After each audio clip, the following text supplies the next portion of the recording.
पीले दांत वाली बहू। रंजना कभी ब्रश नहीं करती थी।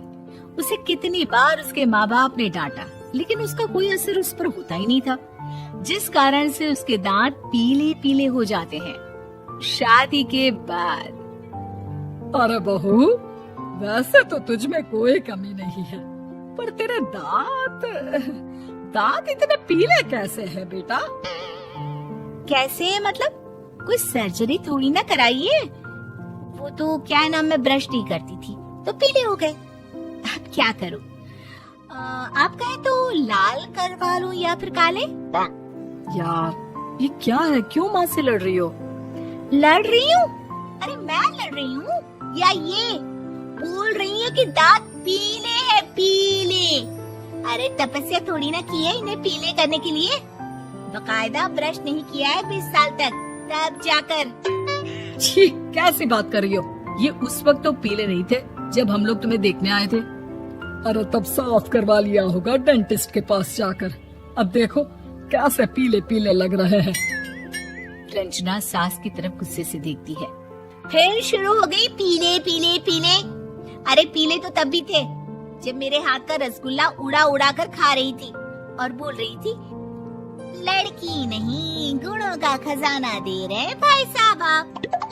खैर अब वो लोग करते भी तो क्या करते, पीले दांत वाली बहू पल्ले पड़ी थी तो झेलना तो था ही। एक दिन कीर्तन में रंजना गाना गा रही थी। अरे कमला बहन, माँ का द्वार है, यहाँ तो सब शुद्ध होकर आते हैं, फिर अपनी बहू को ब्रश भी नहीं करवाती तुम। दूर से पीले पीले दांत भक्ति में बाधा उत्पन्न कर रहे हैं। और कोई 2 साल के बच्चे थोड़ी ना लेकर आई हूँ मैं बहू बनाकर। अच्छी खासी लड़की है, अरे कैसे करवाऊं ब्रश? ये तो उसे खुद करना चाहिए ना। अब माँ बाप तो इसके जैसे तैसे निपटा दिए, ये नहीं सोचा कि सास कैसे संभालेगी। सास बहू को लेकर घर आ जाती है, लेकिन सोच लेती है कि अब इसे लेकर कहीं नहीं जाएगी। अगले रोज बहू कहती है, अरे क्या हो गया, मंदिर नहीं जाना क्या? कीर्तन का वक्त हो रहा है। मेरी मधुर वाणी से कान्हा जी जागते हैं और सोते हैं। आप तो जानती है ना उनकी भक्ति में कितना मन लगता है मेरा। वो क्या है ना, तबीयत ठीक नहीं लग रही है मेरी, आराम करूंगी मैं। तबीयत ठीक नहीं लग रही? अभी तो मिथुन के गाने पर नाच रही थी आप, और अब बोल रही है कि तबीयत ठीक नहीं लग रही। अरे भक्ति में मन लगा लो सासू माँ, ऊपर जाना है, क्या मुंह दिखाओगी आप? हाँ? सास को बहू की बात पर गुस्सा आ जाता है। मैं क्या मुंह दिखाऊंगी, इसकी चिंता तो ना कर, समझी? अपने मुंह की चिंता कर, जो ये पीले पीले दांत लेकर हर जगह पहुंच जाती है। पता है लोग कितना मजाक बनाते हैं। ना जी ना, मैं नहीं जाना कहीं तेरे साथ। तो ये बात है, कोई ना, मत जाओ, मैं अपने कमरे में ही बैठकर भक्ति कर लूंगी। ऊपर वाला दांत थोड़ी ना देखता है, मन देखता है, भावना देखता है। और अरे बस बस, तू सब कुछ दिखा, बस ये सफेद चमकदार दांत ना दिखाना किसी को, है? जा यहाँ से। बहू को सास की बात का कोई फर्क नहीं पड़ता, वो तो जैसी थी वैसी ही रह जाती है। सुबह नहाकर किचन में खाना बनाना, फिर खाना खाना, कीर्तन भजन करना और सो जाना। एक दिन, माँ जी मैं सहेली के घर जा रही हूँ, शाम को लेट आऊंगी।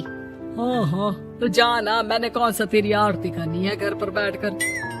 रंजना सहेली के घर जाती है, जहाँ वो पार्टी में जाने की तैयारी कर रही होती है।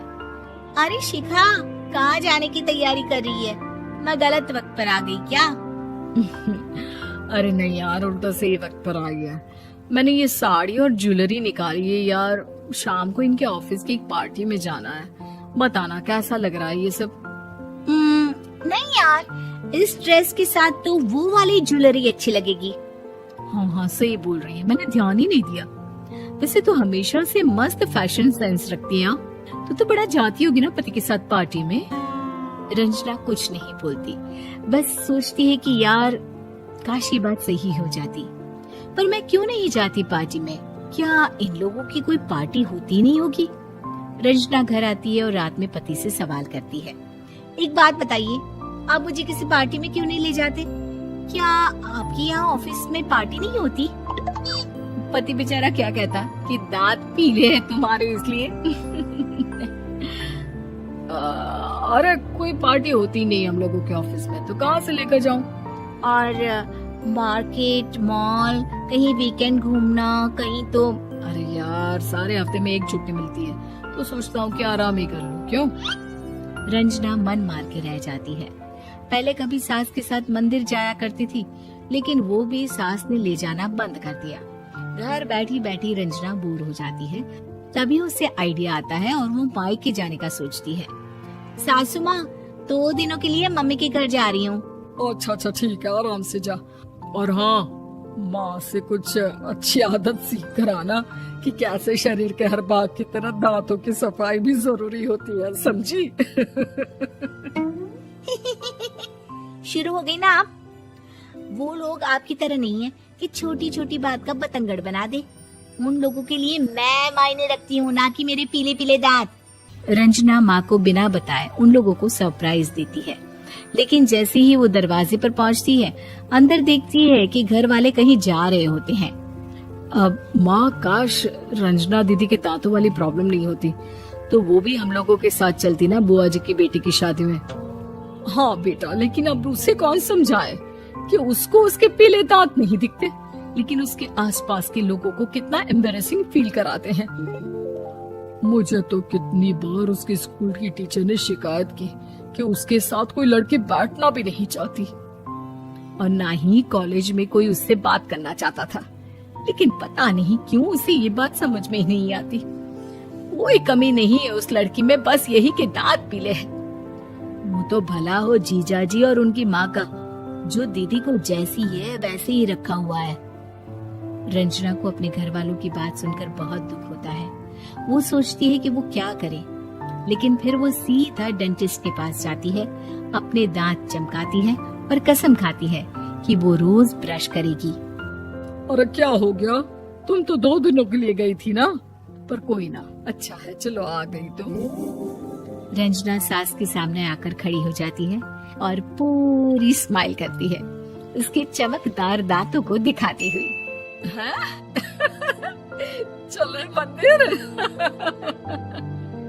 माँ, मुझे माफ कर दीजिए, मैंने आप लोगों को बहुत एम्बैरेसिंग फील करवाया। मैं आज से रोज ब्रश करूंगी।